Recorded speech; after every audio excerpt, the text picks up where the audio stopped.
비가 세차게 쏟아지는 초가을 저녁이었다.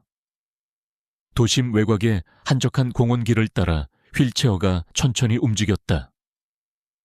휠체어에 앉은 이는 이른을 훌쩍 넘긴 노파. 김영숙 여사였다. 흰머리는 정갈하게 빗어 넘겼지만 세월의 흔적이 깊게 패인 얼굴에는 왠지 모를 그림자가 드리워져 있었다. 그녀의 무릎에는 낡은 담요가 덮여 있었고 앙상한 손은 휠체어 팔걸이를 굳게 잡고 있었다. 비록 몸은 쇠약해져 휠체어에 의지해야 했지만 영숙의 눈빛은 여전히 강인하고 깊은 무언가를 담고 있었다. 영숙은 20년 전 불의의 사고로 남편과 외동딸을 모두 잃었다. 그 사고는 그녀의 다리뿐 아니라 삶의 모든 의미를 앗아갔다. 홀로 남은 그녀는 세상과의 소통을 끊고 자신만의 고독한 세계에 갇혀 지냈다. 유일한 낙은 매일 저녁 비가 오나 눈이 오나 이 공원길을 따라 산책하는 것이었다. 공원 끝자락에 있는 작은 연못가. 그곳에는 남편과 딸과의 추억이 깃든 벤치가 있었다. 비록 벤치에 앉을 수는 없었지만 그곳에 잠시 머무는 것이 영숙에게는 유일한 위안이었다. 그날도 영숙은 빗속을 뚫고 연못가로 향하고 있었다. 휠체어 바퀴가 무릉덩이를 가르며 튀어 올랐지만 그녀는 아랑곳하지 않았다. 빗방울이 차가운 뺨을 때렸지만 그녀의 마음속에는 이미 더 깊은 서늘함이 자리하고 있었다. 삶의 의미를 잃어버린 지 오래된 그녀에게 세상의 모든 것은 무의미하게 느껴졌다. 바로 그때였다. 어둠 속에서 거대한 그림자 하나가 번개처럼 그녀에게 달려들었다. 영숙은 심장이 멎는 듯했다. 야생개였다. 그것도 보통 개가 아니었다. 덩치 큰 점원 셰퍼드. 한눈에 봐도 야성이 느껴지는 맹수의 모습이었다. 녀석의 털은 비에 젖어 있었고 눈은 굶주림과 광기로 번들거렸다. 영숙은 공포에 질려 비명을 지르려 했지만 목소리가 나오지 않았다. 개는 휠체어 바로 앞에 멈춰 섰다. 영숙은 숨을 멈췄다. 개는 으르렁거리지도 짖지도 않았다. 그저 그녀의 눈을 빤히 바라볼 뿐이었다. 그 눈동자는 깊고 슬펐다. 굶주림과 야성 뒤에 숨겨진 깊은 슬픔과 절망.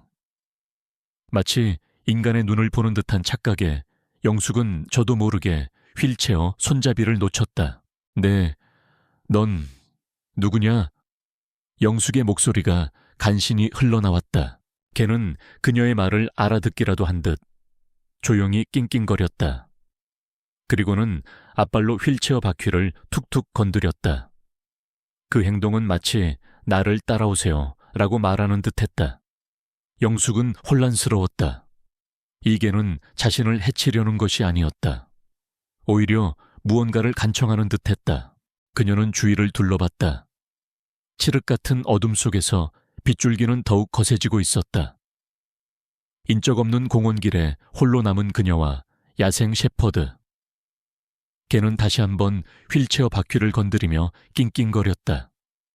그 눈빛은 너무나도 절박해서 영숙은 차마 외면할 수 없었다.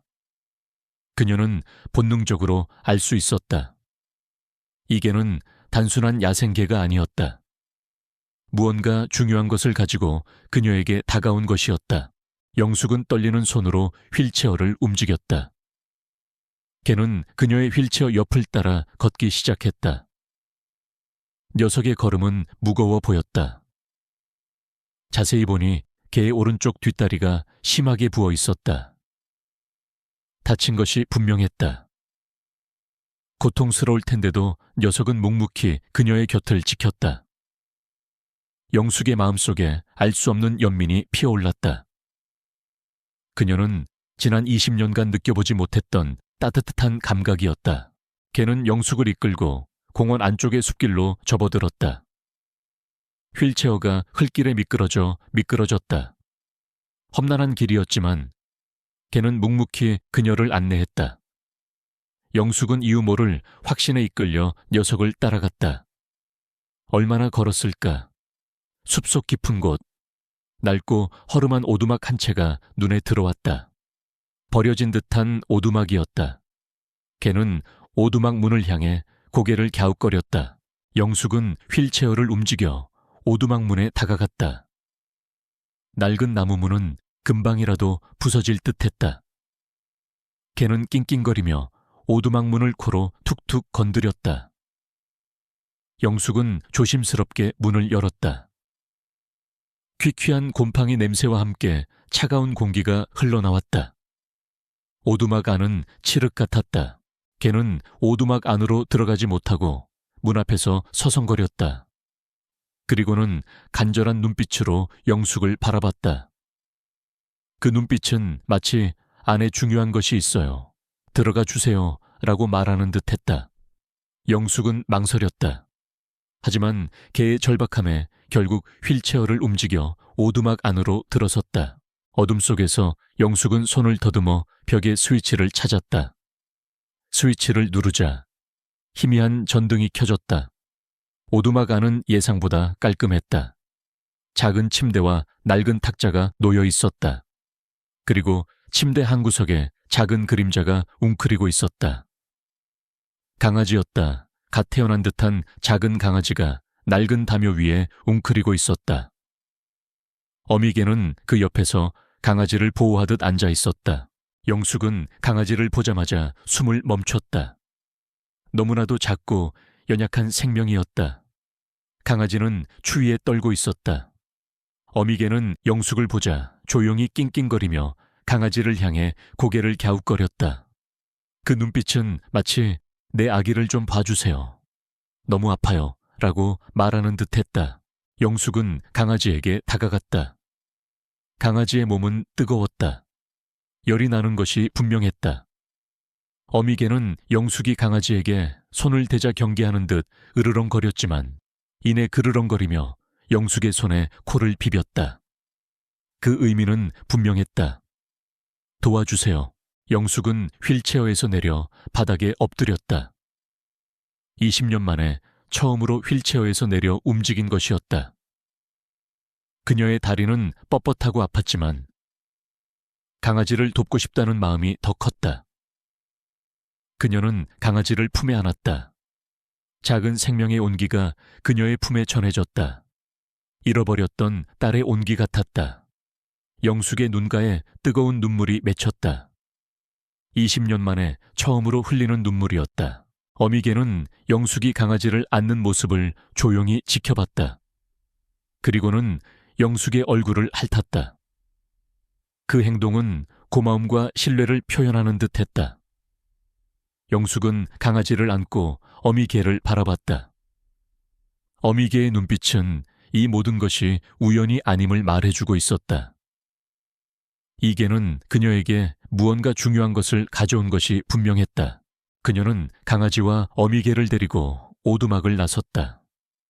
휠체어를 움직여 집으로 향했다. 어미개는 영숙의 휠체어 옆을 묵묵히 따랐다. 빗줄기는 여전히 거셌지만 영숙의 마음은 더 이상 차갑지 않았다. 그녀의 품에는 작은 생명이, 그리고 그녀의 곁에는 자신을 지켜주는 거대한 그림자가 있었다. 20년 만에 처음으로 영숙은 삶의 의미를 다시 찾은 듯했다. 집에 도착하자마자 영숙은 강아지를 따뜻한 물로 닦이고 약을 먹였다. 어미개는 그 모든 과정을 조용히 지켜봤다. 강아지는 약효 때문인지 잠이 들었다. 어미개는 강아지 옆에 웅크리고 앉아 있었다.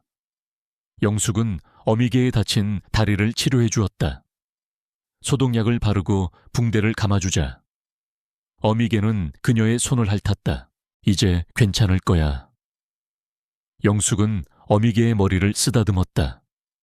그때 어미개가 낑낑거리며 영숙의 손목을 툭툭 건드렸다. 그리고는 컹컹 짖지 않고 이상한 소리를 냈다. 영숙은 귀를 기울였다. 사람, 그림자, 위험. 영숙은 혼란스러웠다. 개가 사람의 말을 하는 것 같았다. 어미개의 눈빛에는 강렬한 경고가 담겨 있었다. 어미개는 고개를 들어 벽에 걸려있는 사진 한 장을 바라봤다. 사진 속에는 영숙의 남편과 딸이 함께 활짝 웃고 있었다. 그리고 그들 뒤편에는 희미하게 한 남자의 모습이 보였다. 영숙은 그 남자를 알아보지 못했다. 하지만 어미개의 눈빛은 그 남자를 향해 강한 적개심을 드러내는 듯했다. 영숙은 어미개의 행동에 의아함을 느꼈다. 이 개는 도대체 누구일까? 왜 자신에게 나타났을까? 그리고 이 개가 말하는 위험은 무엇을 의미할까? 그녀의 머릿속은 복잡하게 얽혔다. 20년 만에 찾아온 작은 생명과 의문의 야생개. 이들의 등장은 그녀의 잊힌 과거와 어떤 연관이 있을까?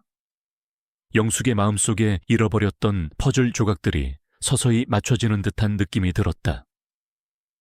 영숙의 집은 20년 만에 처음으로 온기로 가득 찼다. 작은 강아지의 낑낑거림과 어미개의 숨소리가 적막했던 집안을 채웠다. 영숙은 강아지에게 별이라는 이름을 지어주었다. 별은 작고 연약했지만 영숙에게는 생명의 소중함을 다시 일깨워주는 존재였다. 어미개에게는 루나라는 이름을 붙여주었다. 루나는 별의 어미이자 영숙에게 미스터리한 진실을 가져다준 존재였다. 루나의 다친 다리는 영숙의 보살핌으로 서서히 나아지고 있었다. 영숙은 루나에게 먹이를 주고 상처를 소독하고 붕대를 갈아주며 정성껏 돌봤다. 루나는 영숙의 손길에 점차 마음을 열었고 영숙에게 깊은 신뢰를 보이기 시작했다. 루나의 호박색 눈은 이제 절박함 대신 따뜻한 감사와 충성심을 담고 있었다. 루나와의 교감은 영숙에게 놀라운 경험이었다. 루나는 단순한 개가 아니었다. 그녀의 눈을 보면 루나의 감정이 고스란히 느껴졌다. 특히 루나가 특정 인물이나 상황을 떠올릴 때 영숙의 머릿속에는 단편적인 이미지와 단어들이 스쳐 지나갔다. 마치 루나가 영숙에게 말을 거는 듯했다. 루나의 기억 속에는 어두운 창고, 마약 냄새, 총성, 그리고 쓰러지는 한 남자와 함께 강렬한 분노와 두려움이 반복적으로 나타났다. 가장 충격적이었던 것은 루나가 영숙의 남편과 딸의 사진에 있던 남자를 떠올릴 때마다 극심한 적개심을 드러냈다는 것이다. 그 남자는 영숙이 알지 못하는 사람이었다. 루나는 그 남자가 어떤 위험한 존재임을 영숙에게 끊임없이 경고하는 듯했다. 루나의 기억과 행동은 영숙의 마음속에 20년 동안 묻어두었던 의문을 다시 불러일으켰다.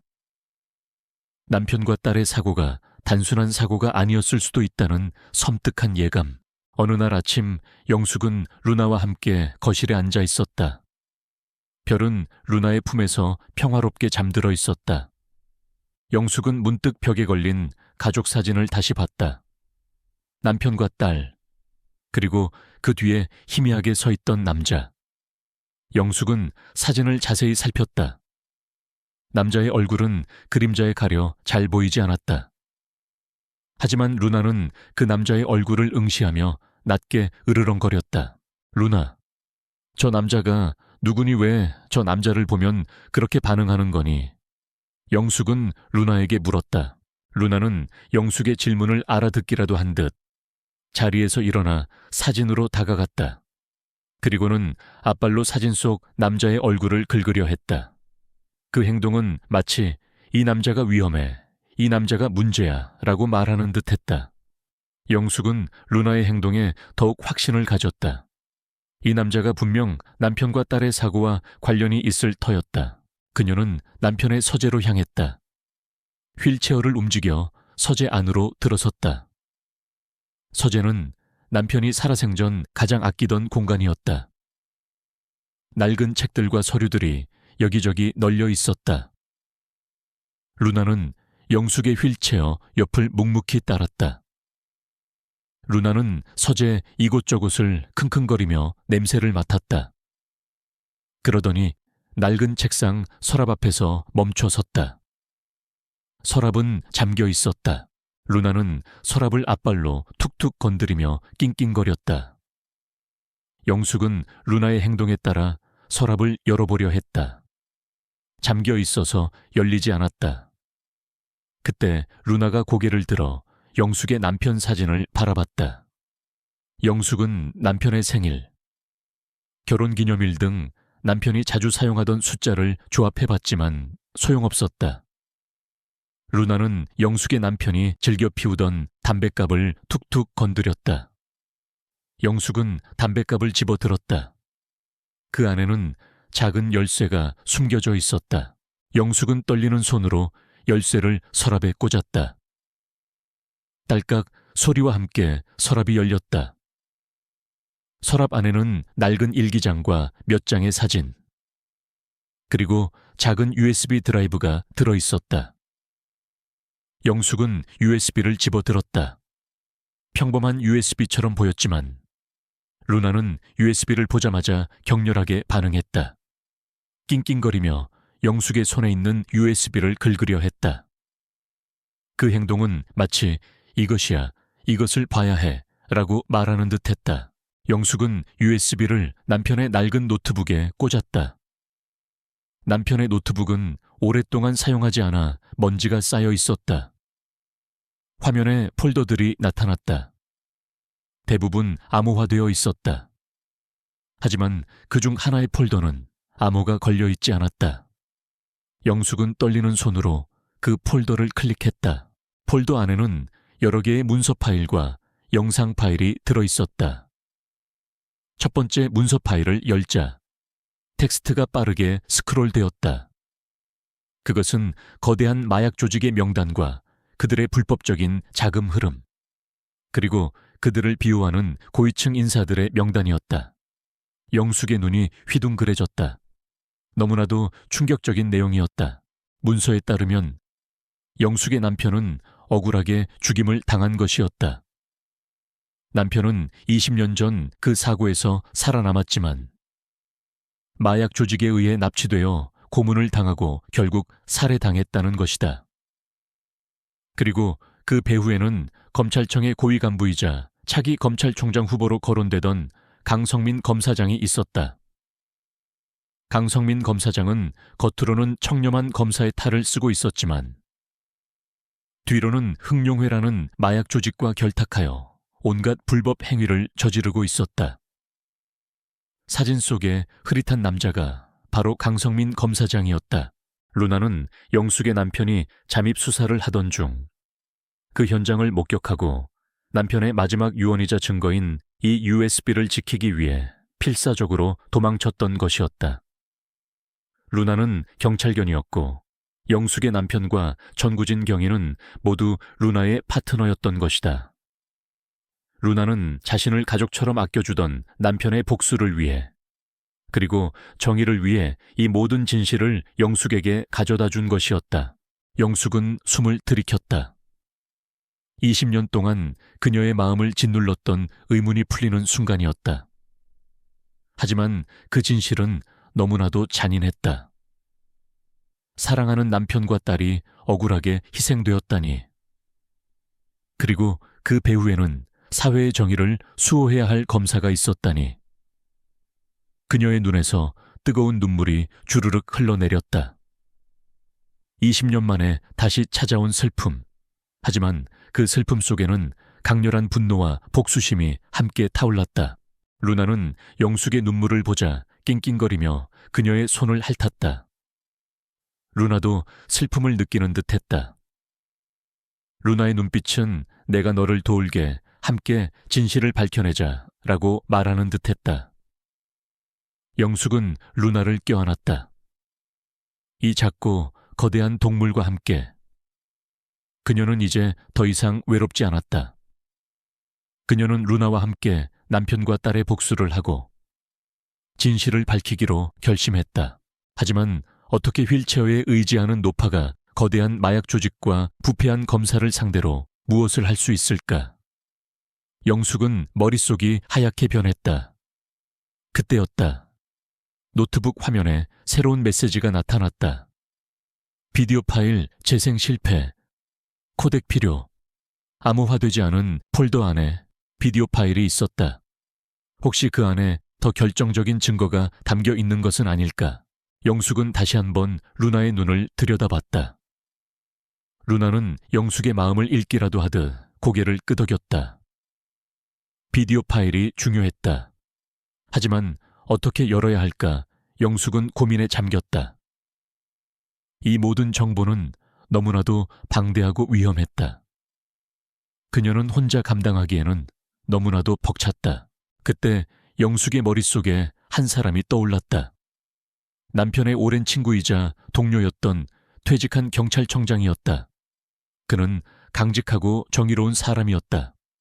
그러면 이 진실을 믿어줄지도 몰랐다. 남편의 서재 서랍에는 그의 연락처가 적힌 낡은 수첩이 있었다.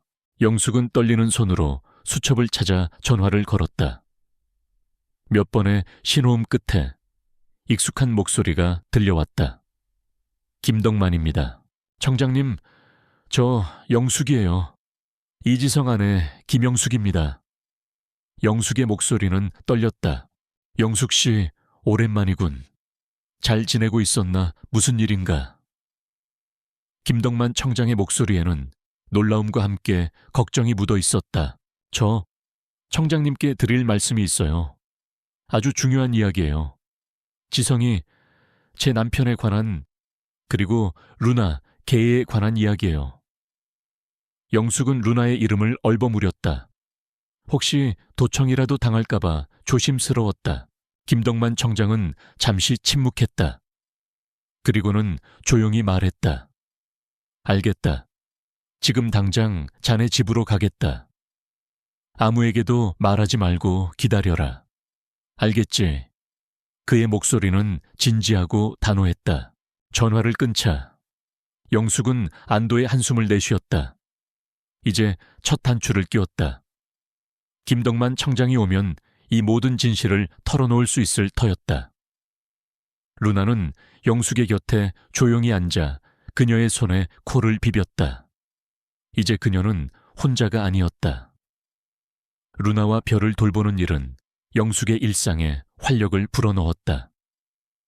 적막했던 집은 이제 작은 생명의 온기로 가득했고 영숙의 얼굴에도 옅은 미소가 번지기 시작했다. 특히 루나와의 교감은 영숙에게 새로운 세상을 열어주었다. 루나의 눈을 통해 세상의 슬픔과 기쁨을 함께 느끼며 영숙은 20년 동안 닫혀있던 마음의 문을 조금씩 열었다. 김덕만 전 청장이 영숙의 집을 방문한 날은 맑은 가을날이었다. 그는 영숙의 휠체어 옆에 앉아 그녀의 이야기를 진지하게 들었다. 영숙은 루나를 만나게 된 경위부터 시작해 루나가 남편의 USB를 가져다 준 일, 그리고 그 안에 담긴 충격적인 진실까지 모든 것을 털어놓았다. 루나는 영숙의 옆에 조용히 앉아 김덕만 전 청장을 응시했다. 루나의 눈빛은 마치 영숙의 말이 모두 진실임을 증명하려는 듯했다. 영숙의 이야기가 끝나자 김덕만 전 청장은 깊은 한숨을 내쉬었다. 그의 얼굴에는 분노와 슬픔, 그리고 믿을 수 없다는 표정이 뒤섞여 있었다. 강성민 검사장이라니, 이럴 수가.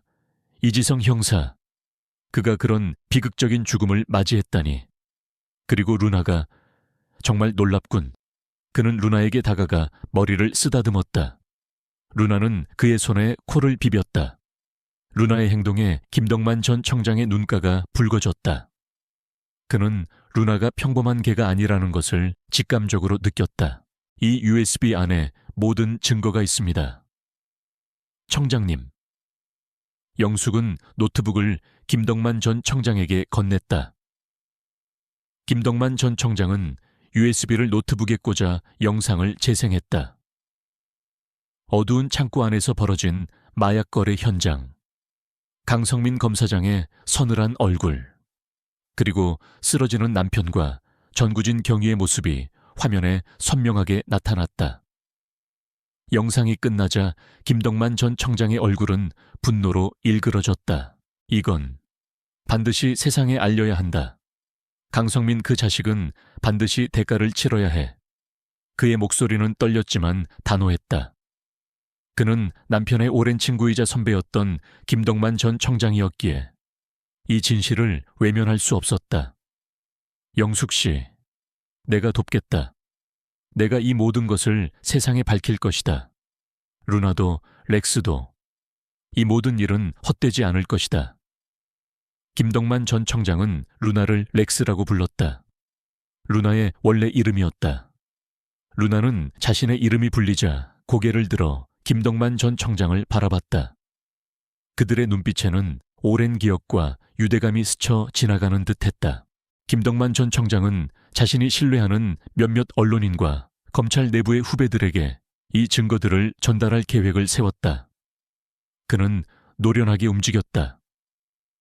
강성민 검사장의 막강한 권력과 인맥 때문에 자칫하면 역으로 당할 수 있었기에 철저한 보안과 신중함이 필요했다.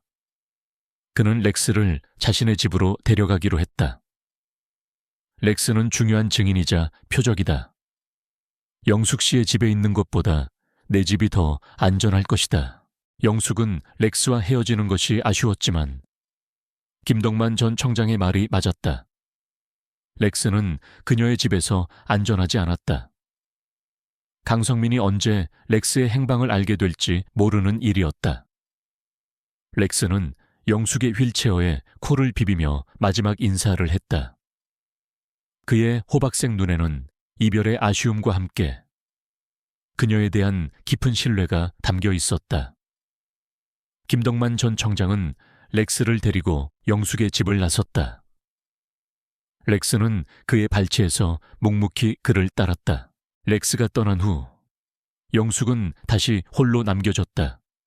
하지만 이번에는 이전과 같은 외로움이 아니었다.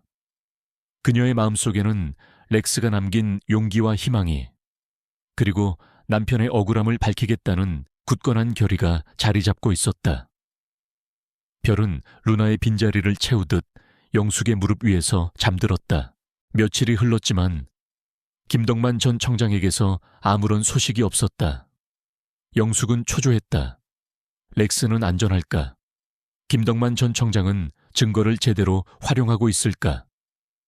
강성민 검사장은 워낙 교활하고 잔인한 인물이었기에 혹시 김덕만 전 청장에게 무슨 일이 생긴 것은 아닐까 하는 불안감이 영숙을 짓눌렀다. 그러던 어느 날 TV 뉴스에서 충격적인 속보가 흘러나왔다. 김덕만 전 경찰청장, 갑작스러운 심장마비로 별세. 영숙은 자신의 귀를 의심했다. 김덕만 전 청장은 건강한 사람이었다. 심장마비라니. 영숙의 심장이 쿵 내려앉았다. 이것은 분명 강성민 검사장의 소행일 터였다. 렉스 또한 위험에 처했을 것이 분명했다. 영숙은 공포와 절망에 휩싸였다. 자신을 도울 유일한 희망이었던 김덕만 전 청장마저 사라졌다. 이제 누구에게 도움을 청해야 할까? 그녀의 휠체어는 무거운 족쇄처럼 느껴졌다. 아무것도 할 수 없는 자신의 무력함에 영숙은 눈물을 흘렸다. 바로 그때였다. 현관문에서 희미한 낑낑거림이 들려왔다. 영숙은 귀를 의심했다. 설마 휠체어를 움직여 현관문으로 향했다. 문을 열자 빗물에 젖은 렉스가 힘없이 쓰러져 있었다. 렉스의 온몸에는 상처투성이었고 다리에서는 피가 흘러내리고 있었다. 그는 간신히 영숙의 집까지 찾아온 것이 분명했다. 렉스 영숙은 비명을 지르며 휠체어에서 내려 바닥에 엎드렸다. 그녀의 손이 렉스의 몸을 더듬었다. 차가웠다. 렉스는 고통스러운 듯 신음하며 영숙의 얼굴을 핥았다. 그의 호박색 눈에는 절박함과 함께 무언가 중요한 것을 알리려는 듯한 메시지가 담겨 있었다. 렉스는 영숙의 손에 코를 비비며 힘겹게 몸을 일으켰다.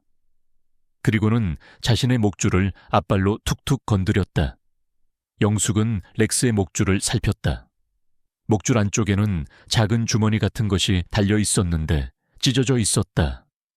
그리고 그 안에서 얇은 금속 조각과 작은 USB 드라이브가 굴러나왔다. 영숙은 USB를 집어들었다.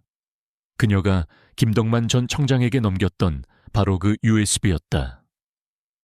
김덕만 전 청장은 렉스가 위험에 처할 경우를 대비해 USB를 렉스에게 다시 맡긴 것이 분명했다.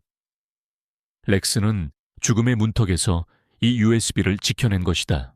렉스는 영숙을 서재로 이끌었다. 휠체어를 이용할 수 없는 영숙은 렉스의 부축을 받으며 기어갔다. 렉스는 영숙에게 노트북을 켜라고 재촉했다. 영숙은 떨리는 손으로 노트북을 켰다. 렉스는 영숙의 남편이 남긴 USB를 다시 노트북에 꽂으라고 재촉했다. 영숙은 노트북에 USB를 꽂았다. 렉스는 영상 파일이 있는 폴더를 앞발로 가리켰다. 그리고는 낑낑거리며 코덱 필요 메시지가 떴던 비디오 파일을 재생하라고 재촉했다. 영숙은 어떻게 해야 할지 몰랐다. 렉스는 끙끙거리며 자신의 옆구리를 툭툭 건드렸다. 그리고는 자신의 이빨로 특정 숫자들을 표시하는 듯했다. 영숙은 렉스의 행동에서 숫자를 읽어냈다. 그것은 남편의 서재의 비밀번호였다. 렉스는 코덱이 필요하다는 메시지 대신 비디오 파일에 암호를 알려주고 있었다. 영숙은 렉스가 알려준 숫자를 입력했다. 놀랍게도 비디오 파일이 재생되었다. 화면에는 어두운 창고 내부가 나타났다. 영상은 흔들렸지만 선명하게 소리와 함께 장면들이 재생되었다. 영상 속에는 영숙의 남편과 전구진 경위, 그리고 렉스가 마약 거래 현장을 급습하는 모습이 담겨 있었다. 그리고 그 중심에는 강성민 검사장이 있었다. 그는 흑룡의 조직원들과 함께 마약 거래를 주도하고 있었다. 강성민 내놈이 감히 경찰을 배신해 남편의 목소리가 영상 속에서 들려왔다. 강성민 검사장은 비웃었다. 이지성, 내놈이 감히 날 막아 내놈은 이 모든 진실을 묻어버릴 미끼에 불과해. 그때 강성민 검사장이 총을 꺼내 남편에게 겨눴다. 전구진 경위가 남편을 막아서려 했지만 강성민 검사장은 망설임 없이 방가쇠를 당겼다. 전구진 경위가 쓰러졌다. 그리고 남편 또한 강성민 검사장의 부하들에게 제압당해 끌려갔다. 영상은 전구진 경위가 숨을 거두는 장면과 렉스가 필사적으로 USB를 움켜쥐는 장면으로 끝났다.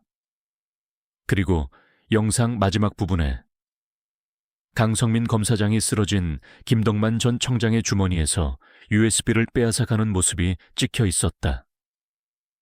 강성민 검사장은 김덕만 전 청장을 살해하고 USB를 빼앗으려 했던 것이다. 하지만 렉스는 목숨을 걸고 또 다른 USB를 지켜낸 것이었다. 영숙은 분노와 충격으로 몸을 떨었다. 김덕만 전 청장의 죽음이 심장마비가 아닌 강성민 검사장의 소행이었음을 확인하는 순간이었다. 렉스는 이 모든 진실을 알고 있었다. 그리고 자신을 희생해서라도 이 진실을 영숙에게 가져다 준 것이었다. 렉스는 영숙의 다친 다리를 핥았다. 그리고는 나지막이 낑낑거렸다. 그의 눈빛은 나는 너를 지킬게. 그리고 우리는 함께 이 모든 진실을 세상에 밝힐 거야 라고 말하는 듯했다. 영숙은 렉스를 껴안았다. 이 작고 거대한 영웅이 자신을 위해 얼마나 많은 고통을 감내했는지 생각하자 눈물이 멈추지 않았다. 이제 영숙은 더 이상 혼자가 아니었다. 렉스, 그리고 렉스가 지켜낸 증거들이 그녀와 함께했다. 그녀는 휠체어에 의지하는 노파가 아니었다. 그녀는 진실을 위해 싸울 준비가 된 여인이었다. 남편과 딸, 그리고 렉스와 김덕만 전 청장의 억울한 죽음을 헛되이 하지 않기 위해 그녀는 이제 직접 나설 것이었다. 영숙의 결심은 굳건했다. 김덕만 전 청장의 죽음과 그 충격적인 진실은 그녀의 심장에 뜨거운 불을 지폈다. 휠체어에 앉은 몸이었지만 그녀의 의지는 강철처럼 단단했다. 렉스가 지켜낸 증거와 남편의 억울한 죽음은 그녀에게 더 이상 숨을 이유를 주지 않았다. 그녀는 렉스의 따뜻한 몸을 보듬으며 다짐했다. 이 모든 비극의 시작이자 끝인 강성민 검사장을 반드시 법의 심판대에 세울 것이다. 하지만 문제는 어떻게 할 것인가였다. 영숙은 높아였고 휠체어에 의지해야 하는 몸이었다. 거대한 권력을 가진 강성민 검사장과 그 뒤에 숨은 흥룡회를 상대하기란 계란으로 바위치기나 다름없었다. 그녀는 누군가의 도움이 절실했다. 하지만 누구를 믿을 수 있을까? 김덕만 전 청장마저 살해당한 마당에 과연 믿을 만한 사람이 있을까? 영숙은 렉스가 가져온 USB를 다시 한번 살폈다. 렉스가 목숨 걸고 지켜낸 영상에는 강성민 검사장의 얼굴이 선명하게 찍혀 있었다. 그리고 그의 부하들이 남편과 정구진 경위를 잔인하게 제압하는 장면도 담겨 있었다. 이 USB는 단순한 증거가 아니었다. 그것은 렉스의 희생이자 남편과 정구진 경위의 마지막 염원이 담긴 보물이었다.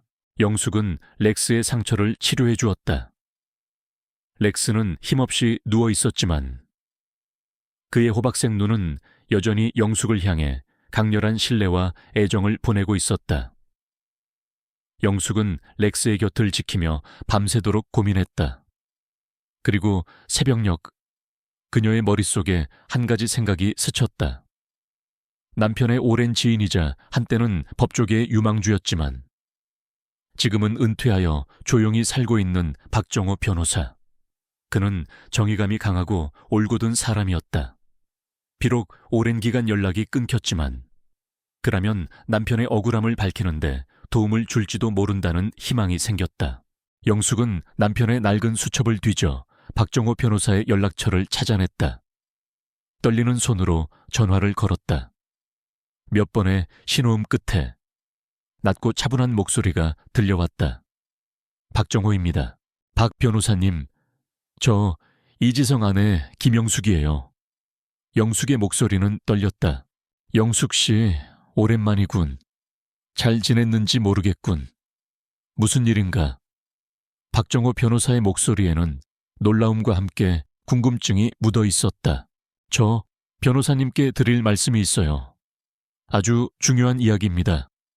제 남편 이지성 씨에 관한 그리고 강성민 검사장에 관한 이야기입니다. 영숙은 조심스럽게 말했다. 박정호 변호사는 잠시 침묵했다. 그리고는 단호하게 말했다. 알겠다. 지금 바로 자네 집으로 가겠다. 다른 사람에게는 절대 이 이야기를 하지 말고 기다려라. 그의 목소리에는 단호함과 함께 왠지 모를 긴장감이 섞여 있었다. 전화를 끊자 영숙은 안도의 한숨을 내쉬었다. 이제 두 번째 단추를 끼웠다. 렉스는 영숙의 곁에 조용히 엎드려 있었다. 그의 눈빛은 잘했어요 라고 말하는 듯했다. 박정호 변호사가 영숙의 집을 방문한 것은 해가 질 무렵이었다. 그는 여전히 젊고 강직한 인상이었지만 세월의 흔적이 그의 얼굴에도 깊게 패여 있었다. 그는 영숙의 휠체어 옆에 앉아 그녀의 이야기를 경청했다. 영숙은 렉스를 만나게 된 경위부터 시작해 남편의 숨겨진 과거, 렉스가 지켜낸 USB 속 증거, 그리고 김덕만 전 청장의 죽음에 얽힌 강성민 검사장의 만행까지 모든 것을 숨김없이 털어놓았다. 렉스는 영숙의 옆에 앉아 박정호 변호사를 빤히 바라봤다. 영숙의 이야기가 끝나자 박정호 변호사는 깊은 한숨을 내쉬었다. 그의 얼굴은 충격과 분노로 일그러졌다. 강성민, 그 자식이 이럴 수가, 이지성 형사님이 그렇게 돌아가셨다니. 렉스도 정말 놀랍군. 그는 렉스에게 다가가 조심스럽게 머리를 쓰다듬었다. 렉스는 그의 손에 코를 비볐다. 렉스의 눈빛에서 박정호 변호사는 렉스가 영숙의 말을 모두 이해하고 있다는 것을 직감적으로 느꼈다. 이 USB 안에 모든 증거가 있습니다. 변호사님? 영숙은 렉스가 지켜낸 USB를 건넸다. 박정호 변호사는 USB를 자신의 노트북에 꽂아 영상을 재생했다. 어두운 창고 안에서 벌어진 마약 거래 현장, 강성민 검사장의 서늘한 얼굴, 그리고 쓰러지는 남편과 전구진 경위의 모습, 마지막으로 김덕만 전 청장을 살해하는 강성민 검사장의 모습까지. 영상은 너무나도 충격적이고 명확했다. 영상이 끝나자 박정호 변호사는 한동안 말을 잇지 못했다. 그의 눈은 분노와 슬픔으로 이글거렸다. 이건 반드시 세상에 알려야 해. 강성민 그 자식은 반드시 대가를 치러야 해. 이지성 형사의 억울한 죽음과 김덕만 청장님의 희생이 헛되지 않도록 반드시 이 진실을 밝힐 겁니다. 그의 목소리는 떨렸지만 단호했다. 박정호 변호사는 자신의 오랜 경험과 지식을 바탕으로 강성민 검사장을 무너뜨릴 전략을 세웠다. 그는 언론을 통한 여론전, 그리고 검찰 내부의 강성민 검사장에 반대하는 세력과의 연계를 통해 압박 수사를 진행할 계획을 세웠다. 하지만 그는 영숙에게 신신당부했다. 영숙 씨, 이 싸움은 매우 위험할 겁니다. 강성민은 자신의 목숨을 걸고 이 모든 것을 은폐하려 할 겁니다. 영숙 씨와 렉스는 이제 강성민의 가장 큰 표적이 될 겁니다. 영숙은 고개를 끄덕였다. 알아요, 변호사님. 하지만 저는 더 이상 숨지 않을 겁니다. 남편과 렉스, 그리고 김덕만 청장님을 위해서라도 저는 싸울 겁니다. 그녀의 목소리는 결연했다. 박정호 변호사는 영숙의 용기에 감탄했다. 그는 렉스를 바라봤다. 렉스는 영숙의 곁에 묵묵히 앉아 있었다. 렉스는 중요한 증인이다. 강성민이 렉스의 행방을 알게 되면 무슨 짓이든 할 것이다. 렉스를 안전하게 보호하는 것이 급선무다. 렉스를 어디에 숨겨야 할까? 영숙의 집은 이미 강성민 검사장에게 노출되었을 가능성이 높았다. 박정호 변호사의 집 또한 안전하지 않았다. 그때 박정호 변호사의 머릿속에 한 가지 생각이 스쳤다. 자신의 오랜 선배이자 은퇴한 특수부 검사였던 최영진 검사. 그는 강직하고 청렴한 인물로 검찰 내부에서도 강성민 검사장과 대척점에 서 있던 인물이었다. 그는 현재 도시 외곽의 한적한 시골 마을에서 조용히 살고 있었다. 그러면 렉스를 안전하게 보호해 줄 수 있을 터였다. 박정호 변호사는 최영진 검사에게 전화를 걸었다. 처음에는 최영진 검사도 망설이는 듯했지만 박정호 변호사가 USB 속 영상의 내용을 간략하게 설명하자 그의 목소리는 진지해졌다. 알겠다. 렉스를 데려와라. 내가 할 수 있는 한 최선을 다해 보호하겠다. 영숙은 렉스와 헤어지는 것이 아쉬웠지만 렉스의 안전이 최우선이었다. 렉스는 영숙의 휠체어에 코를 비비며 마지막 인사를 했다. 그의 호박색 눈에는 이별의 아쉬움과 함께 그녀에 대한 깊은 신뢰가 담겨 있었다. 박정호 변호사는 렉스를 데리고 영숙의 집을 나섰다. 렉스는 그의 발치에서 묵묵히 그를 따랐다. 렉스가 떠난 후 영숙은 다시 홀로 남겨졌다. 별은 영숙의 품에서 평화롭게 잠들어 있었다. 영숙은 밤늦도록 잠을 이루지 못했다. 그녀는 강성민 검사장과 싸울 전략을 세웠다. 그녀는 더 이상 휠체어에 의지하는 나약한 노파가 아니었다. 그녀는 진실을 위해 싸울 준비가 된 전사였다. 그녀는 강성민 검사장이 저지른 모든 죄를 세상에 밝히고 남편과 딸, 정구진 경위, 그리고 김덕만 전 청장, 렉스의 억울함을 풀어줄 것이라고 다짐했다. 강성민 검사장은 자신의 자택에서 조용히 와인을 마시고 있었다.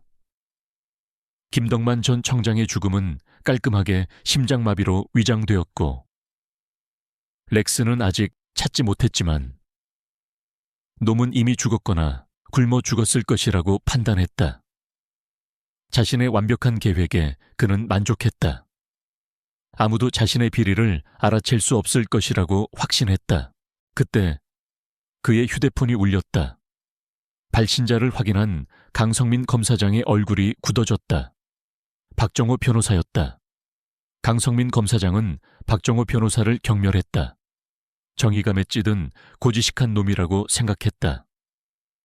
그가 왜 자신에게 전화를 걸었을까? 강성민 검사장은 묘한 불안감을 느끼며 전화를 받았다. 무슨 일인가? 박 변호사, 강성민 검사장은 차갑게 물었다.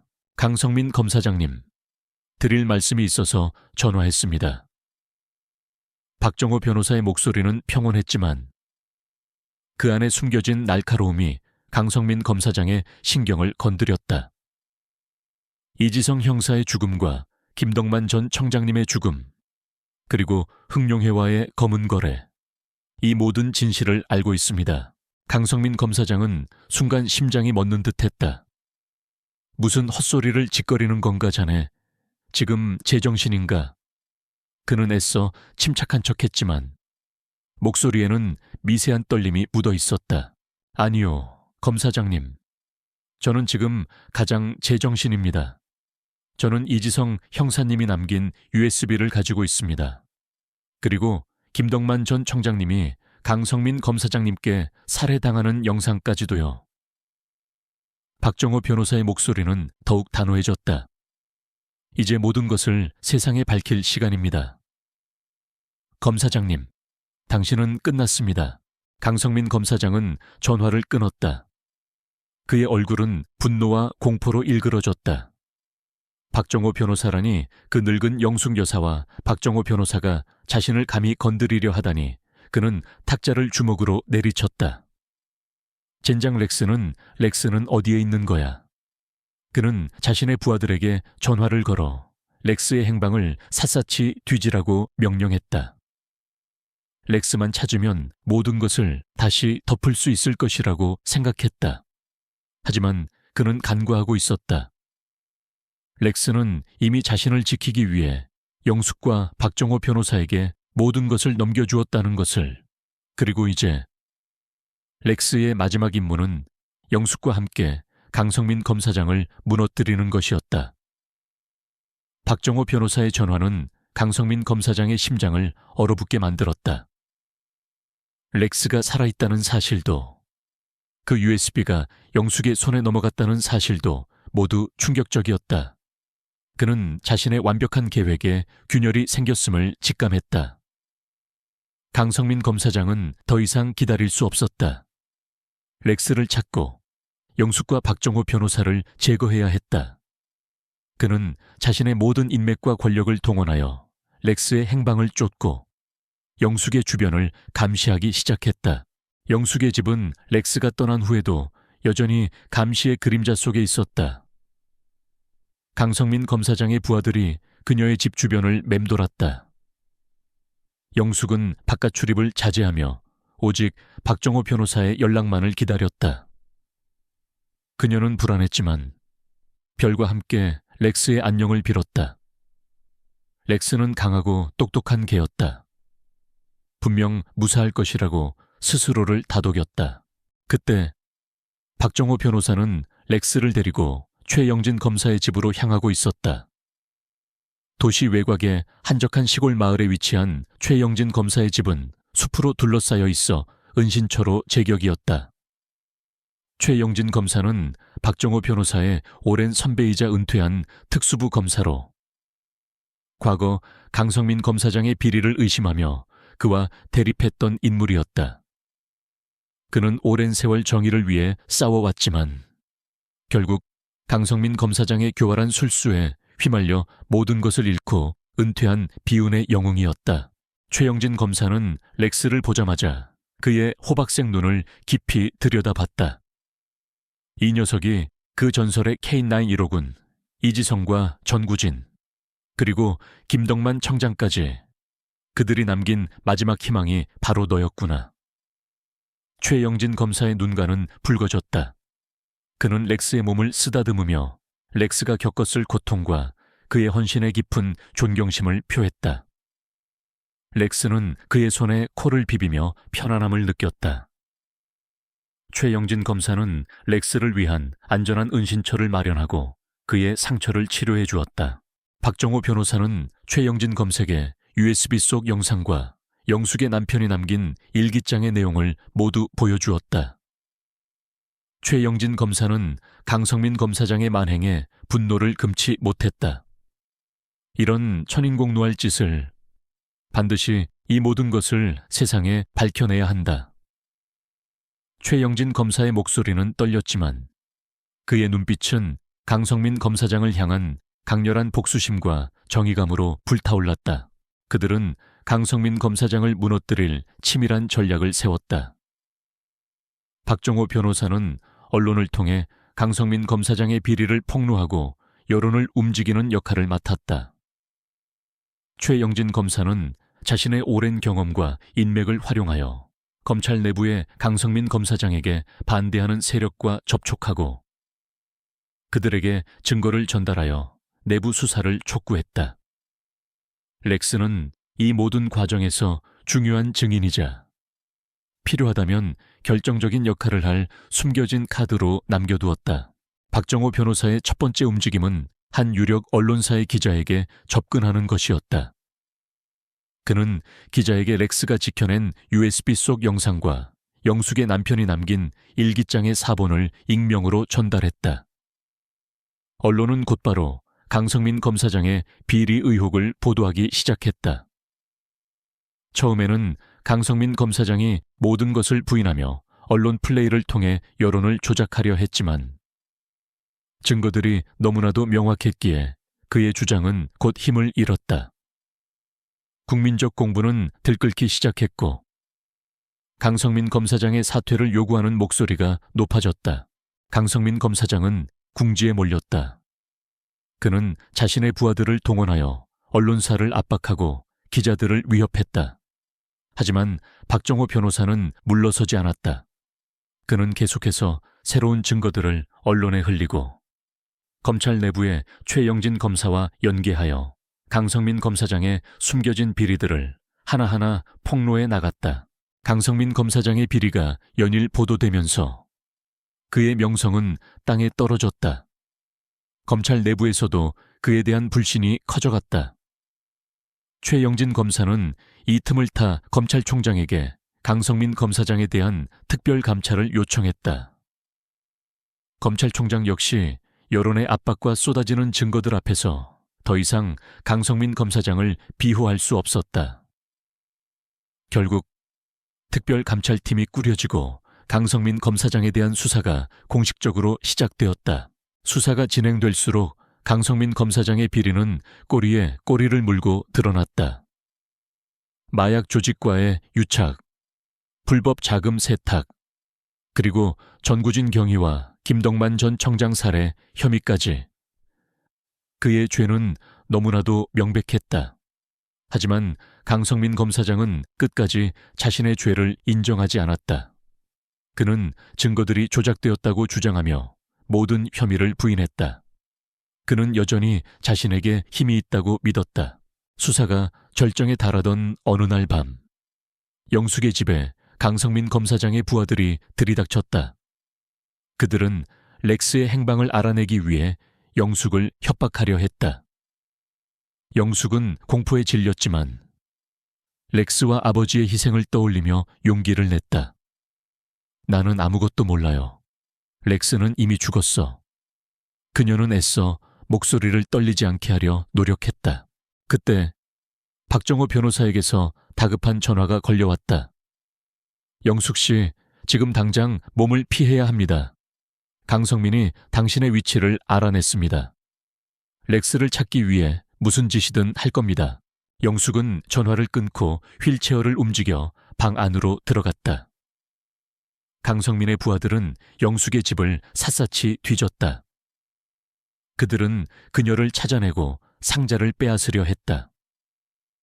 영숙은 휠체어를 움직여 방구석으로 몰렸다. 그녀는 별을 품에 꼭 안았다. 더 이상 도망칠 곳이 없었다. 바로 그때였다. 거실에서 요란한 소리가 들렸다. 그리고 익숙한 으르렁거림이 들려왔다. 렉스였다. 렉스가 나타난 것이다. 렉스는 강성민의 부하들을 향해 맹렬하게 달려들었다. 그는 최영진 검사의 집에서 몰래 빠져나와 영숙을 지키기 위해 달려온 것이 분명했다. 렉스는 부하들에게 맹렬하게 덤벼들었고 방 안은 순식간에 아수라장이 되었다. 렉스는 다친 몸에도 불구하고 엄청난 힘과 속도를 보여주었다. 그는 강성민의 부하들을 제압하며 영숙에게 다가섰다. 그의 눈빛은 제가 왔어요. 이제 안전해요. 라고 말하는 듯 했다. 강성민의 부하들이 렉스를 향해 총을 겨눴다. 그때 렉스는 놀라운 행동을 했다. 그는 부하들에게 달려들어 그들의 총구를 물어뜯었다. 총소리가 탕탕 울렸지만 렉스는 물러서지 않았다. 그의 희생적인 행동에 영숙은 눈물을 흘렸다. 렉스는 자신을 희생해서라도 영숙을 지키려 했다. 그 틈을 타 밖에서 경찰차 사이렌 소리가 들려왔다. 박정호 변호사가 경찰에 신고한 것이 분명했다. 강성민의 부하들은 당황하여 도망치기 시작했다. 렉스는 마지막 남은 힘을 다해 그들의 발목을 잡으려 애썼다. 경찰이 들이닥치자 강성민의 부하들은 모두 체포되었다. 김민준 경위가 영숙의 집으로 달려왔다. 영숙 여사님 괜찮으십니까? 김민준 경위의 얼굴에는 걱정스러운 빛이 역력했다. 영숙은 렉스를 바라봤다. 렉스는 힘없이 바닥에 쓰러져 있었다. 그의 몸은 피로 범벅이 되어 있었고 숨소리도 가늘어졌다. 렉스, 렉스. 영숙은 렉스에게 다가가 그의 몸을 어루만졌다. 렉스는 고통스러운 듯 신음하며 영숙의 손을 핥았다. 그의 눈빛은 점차 희미해지는 듯했다. 렉스 안 돼 제발. 영숙은 렉스를 껴안고 오열했다. 그녀의 눈물이 렉스의 피 묻은 털 위로 떨어졌다. 렉스는 마지막 남은 힘을 다해 영숙의 손에 코를 비볐다. 그의 호박색 눈에는 지연에 대한 깊은 애정과 함께 모든 것이 끝났다는 평온함이 담겨 있었다. 그리고는 조용히 숨을 거두었다. 렉스, 영숙의 오열은 계속되었다. 렉스는 그녀의 품에서 영원히 잠들었다. 강성민 검사장의 체포와 함께 모든 것이 해결되는 순간 렉스는 자신의 마지막 임무를 완수하고 떠났다. 그는 진정한 영웅이었다. 그의 희생은 헛되지 않았다. 그의 존재는 영숙의 마음에 영원히 살아 숨 쉴 것이었다. 렉스의 죽음은 영숙에게 깊은 슬픔을 안겨주었다. 그녀는 렉스의 싸늘해진 몸을 품에 안고 한동안 움직이지 못했다. 강성민 검사장의 부하들이 체포되고 김민준 경위가 도착하는 소란 속에서도 영숙의 세상은 오직 렉스라는 이름으로만 가득 차 있었다. 그의 희생은 너무나도 컸고 그의 헌신은 그녀의 마음에 영원히 지워지지 않을 흔적을 남겼다. 김민준 경위와 정수철 탐정은 영숙의 슬픔을 묵묵히 지켜보았다. 그들은 렉스가 단순한 개가 아닌 이 모든 비극의 진실을 밝히는데 결정적인 역할을 한 영웅임을 누구보다 잘 알고 있었다. 렉스의 몸은 김민준 경위의 지시 아래 조심스럽게 옮겨졌다. 김민준 경위는 렉스를 위한 엄숙하고 의미 있는 장례식을 치러주기로 했다.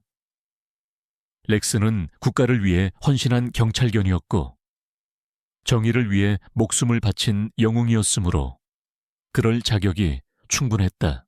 강성민 검사장의 체포 소식은 전국의 모든 언론을 뒤흔들었다. 정수철 탐정이 김민준 경위와 함께 제공한 증거들, 특히 렉스가 목숨 걸고 지켜낸 USB 속 영상과 영숙의 남편이 남긴 일기장, 그리고 박정호 변호사가 찾아낸 강성민 검사장과 흥룡회 간의 비밀 계약서와 비자금 장부는 대중에게 엄청난 충격을 주었다. 검찰 고위 간부가 마약 조직과 결탁하고 동료 경찰을 살해했으며 심지어 김덕만 전 경찰청장까지 살해했다는 사실은 국민적 공분을 샀다. 언론은 연일 이 사건을 대서특필했고 강성민 검사장은 법조계의 수치로 낙인 찍혔다. 수사는 빠르게 진행되었다. 김민준 경위는 수사팀을 이끌었고 정수철 탐정과 박정호 변호사는 그의 자문 역할을 맡았다. 렉스가 남긴 증거들은 너무나도 명확하고 구체적이었기에 강성민 검사장은 더 이상 빠져나갈 구멍이 없었다. 그는 모든 혐의를 인정할 수밖에 없었다. 그의 뒤를 봐주던 흥룡회 조직원들도 차례로 검거되었다. 대한민국을 뒤흔들었던 거대한 비리 사건의 막이 내리는 순간이었다. 몇 달 후 영숙의 삶은 서서히 안정을 찾아갔다. 남편은 무죄를 선고받았고 그의 명예는 완전히 회복되었다. 영숙은 더 이상 고독 속에 파묻혀 있지 않았다. 그녀는 김민준 경위와 정수철 탐정, 박정호 변호사라는 든든한 조력자들을 얻었다. 그들은 단순한 도움을 준 것을 넘어 영숙에게 새로운 가족이 되어주었다. 김민준 경위는 영숙을 꾸준히 찾아와 안부를 묻고 사건의 진행 상황을 알려주었다. 그는 영숙에게 진정한 정의의 의미와 용기를 가르쳐 주었다. 정수철 탐정은 다시 자신의 탐정 사무소로 돌아갔지만 영숙에게는 언제든 찾아갈 수 있는 든든한 삼촌 같은 존재가 되었다. 박정호 변호사는 영숙의 법률적인 문제를 해결해주고 그녀가 새로운 삶을 시작할 수 있도록 도왔다. 그리고 렉스의 이야기는 대한민국 전역에 알려졌다. 그는 단순한 경찰견이 아니라 부패한 권력에 맞서 진실을 밝히는데 결정적인 역할을 한 영웅으로 기억되었다. 렉스의 용맹함과 희생정신은 많은 이들에게 깊은 감동을 주었다. 렉스를 기리기 위한 동상이 세워졌고 그의 이야기는 교과서에 실려 아이들에게 용기와 정의를 가르치는 중요한 본보기가 되었다. 영숙은 종종 렉스의 동상을 찾아갔다. 차가운 동상 앞에서 그녀는 렉스와의 추억을 떠올렸다. 비 오는 밤의 첫 만남. 절박했던 호박색 눈빛, 함께 진실을 찾아 헤매던 시간들. 그리고 마지막 희생. 눈물이 흐르지 않았지만 그녀의 마음속에는 렉스에 대한 깊은 그리움과 고마움이 가득했다. 렉스는 그녀의 영혼에 영원히 살아 숨쉬는 존재였다. 어느 맑은 가을날 오후, 영숙은 렉스의 동상 앞에 앉아 있었다. 따뜻한 햇살이 그녀의 얼굴을 비췄다. 그녀는 품속에서 남편의 낡은 일기장을 꺼냈다. 아버지의 마지막 메시지. 진실은 반드시 밝혀질 것이다. 그 진실을 밝히는데 그녀 자신과 렉스가 중요한 역할을 했다는 사실이 그녀의 가슴을 벅차오르게 했다. 영숙은 문득 고개를 들어 하늘을 바라봤다. 푸른 하늘에는 흰 구름이 유유히 떠다녔다. 그녀는 마치 렉스가 그 구름 위에서 자신을 지켜보고 있는 듯한 느낌을 받았다. 렉스는 그녀에게 단순한 게 이상의 존재였다. 그는 그녀에게 가족이었고 친구였으며 진실을 향한 길을 밝혀준 등대였다. 그녀의 삶은 이제 새로운 장을 시작하고 있었다. 남편은 돌아오지 못했지만 그의 명예는 회복되었고 그의 희생은 헛되지 않았다. 렉스는 세상을 떠났지만 그의 영혼과 용기는 영원히 살아 숨쉬며 많은 이들에게 영감을 주었다. 영숙은 더 이상 과거의 슬픔에 갇혀 있지 않았다. 그녀는 렉스와 남편에게서 물려받은 용기와 지혜로 미래를 향해 나아갈 것이다. 그녀의 어깨에는 렉스의 따뜻한 온기가, 그리고 남편의 굳건한 정신이 영원히 함께할 터였다. 아버지의 일기장 속에 숨겨진 진실은 지연에게 새로운 목적을 주었다. 강성호는 단지 시작에 불과했다. 진짜 그림자는 대한민국 법조계를 뒤흔드는 거물, 서동철 검사장이었다. 렉스의 죽음, 아버지와 정구진 경위의 희신콩 후이치, 서동철을 끌어내려야만 했다. 지연은 슬픔을 삼키고 결의를 다졌다. 김민준 경위와 정수철 탐정은 서동철 검사장을 무너뜨릴 결정적인 증거, 즉 아버지의 일기장에 언급된 비밀 계약서와 비자금 장부를 찾는데 모든 역량을 집중했다. 그들은 강성호의 자백과 흥룡회 조직원들의 진술을 토대로 서동철 검사장과의 연결고리를 찾으려 애썼지만 서 검사장은 워낙 철두철미한 인물이라 직접적인 증거를 남기지 않았다. 지연은 다시 렉스를 떠올렸다. 렉스의 기억 속에 분명 그 증거들에 대한 단서가 있을지도 모른다는 희망이 그녀를 붙잡았다. 그녀는 렉스와의 마지막 교감을 기억했다. 렉스는 특정 장소를 반복적으로 떠올리게 했다. 아버지의 서재, 그리고 그 안에 있던 오래된 지구본. 지연은 김민준 경위와 정수철 탐정에게 이 사실을 알렸다. 아빠의 서재, 그리고 지구본. 렉스가 계속 그곳을 떠올리게 했어요. 혹시 그곳에 숨겨진 것이 있을까요? 정수철 탐정은 고개를 끄덕였다. 가능성이 있다. 이지성 선배님은 워낙 신중한 분이셨으니 가장 중요한 증거는 아무도 예상치 못한 곳에 숨겼을 가능성이 높다. 세 사람은 지연의 집, 아버지의 서재로 향했다. 서재는 아버지가 돌아가신 후 그대로 보존되어 있었다. 낡은 책들과 먼지 쌓인 가구들, 그리고 한쪽 구석에 놓인 커다란 지구본. 지연은 지구본에 손을 얹었다. 차가운 금속과 낡은 종이의 촉감이 느껴졌다. 그녀는 렉스의 기억을 더듬으며 지구본을 조심스럽게 돌렸다. 렉스의 기억 속에서 아버지가 특정 지점을 손가락으로 가리키는 모습이 흐릿하게 스쳐 지나갔다. 바로 대한민국 서울의 특정 좌표였다. 지연은 떨리는 손으로 지구본의 서울 부분을 눌렀다. 아무런 반응이 없었다. 실망하려던 순간 김민준 경위가 지구본 아래쪽을 살폈다. 이봐, 여기에 뭔가가 있어. 지구본 받침대 아래에 아주 작은 서랍이 숨겨져 있었다. 손잡이도 없이 완벽하게 숨겨져 있어 일반적인 방법으로는 찾기 힘들었다.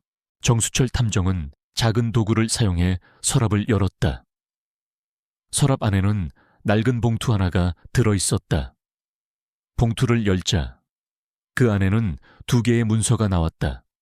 하나는 흥룡회와 서동철 검사장 간의 비밀 계약서, 다른 하나는 비자금 내역이 상세히 기록된 장부였다. 장부에는 서동철 검사장에게 흘러들어간 천문학적인 액수의 뇌물과 그 돈이 세탁된 경로가 낱낱이 기록되어 있었다. 이 모든 것이 아버지의 필체로 꼼꼼하게 작성되어 있었다. 아버지는 이 순간을 위해 모든 것을 기록해 두었던 것이다. 이게 바로 우리가 찾던 증거야. 김민준 경위는 흥분한 목소리로 외쳤다. 정수철 탐정의 얼굴에도 감격의 빛이 스쳤다. 렉스가 목숨 걸고 지켜낸 USB 속 증거와 아버지의 일기장, 그리고 이 마지막 결정적인 증거까지. 이제 서동철 검사장을 무너뜨릴 모든 퍼즐 조각이 맞춰진 셈이었다. 김민준 경위는 이 증거들을 가지고 곧바로 검찰청으로 향했다. 그는 자신이 신뢰하는 동료 검사들과 함께 서동철 검사장에 대한 특별 수사를 개시했다. 처음에는 서동철 검사장의 막강한 권력 때문에 수사가 난항을 겪는 듯 했지만 렉스가 남긴 영상, 강성호의 자백, 그리고 아버지의 일기장과 새로 발견된 계약서. 장부의 내용이 언론에 보도되면서 여론은 들끓기 시작했다. 국민들은 정의가 살아있음을 보여달라며 서동철 검사장의 철저한 수사를 촉구했다. 여론의 압박과 쏟아지는 증거들 앞에서 서동철 검사장은 더 이상 버틸 수 없었다. 그는 결국 모든 혐의를 인정하고 체포되었다.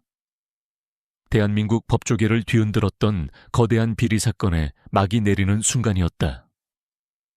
강성호와 서동철 검사장은 법의 심판을 받게 되었다. 몇 달 후 지연의 삶은 서서히 안정을 찾아갔다. 아버지는 무죄를 선고받았고 그의 명예는 완전히 회복되었다. 어머니는 더 이상 불안해하지 않으셨다. 오히려 이 모든 과정을 겪으며 더욱 강하고 의연해지셨다. 지연은 학교로 돌아갔지만 이전과는 달랐다. 그녀는 더 이상 혼자가 아니었다. 그녀에게는 어머니와 김민준 경위, 정수철 탐정이라는 든든한 가족과 조력자가 있었다. 특히 김민준 경위는 지연의 새로운 후견인 역할을 자처했다. 그는 지연에게 진정한 정의의 의미와 용기를 가르쳐 주었다. 정수철 탐정은 다시 자신의 탐정 사무소로 돌아갔지만 지연에게는 언제든 찾아갈 수 있는 든든한 삼촌 같은 존재가 되었다. 그리고 렉스의 이야기는 대한민국 전역에 알려졌다. 그는 단순한 경찰견이 아니라 부패한 권력에 맞서 진실을 밝히는데 결정적인 역할을 한 영웅으로 기억되었다. 렉스의 용맹함과 희생정신은 많은 이들에게 깊은 감동을 주었다. 렉스를 기리기 위한 동상이 세워졌고 그의 이야기는 교과서에 실려 아이들에게 용기와 정의를 가르치는 중요한 본보기가 되었다. 지연은 종종 렉스의 동상을 찾아갔다. 차가운 동상 앞에서 그녀는 렉스와의 추억을 떠올렸다. 처음 만났던 비 오는 밤, 절박한 호박색 눈빛, 함께 진실을 찾아 헤매던 시간들.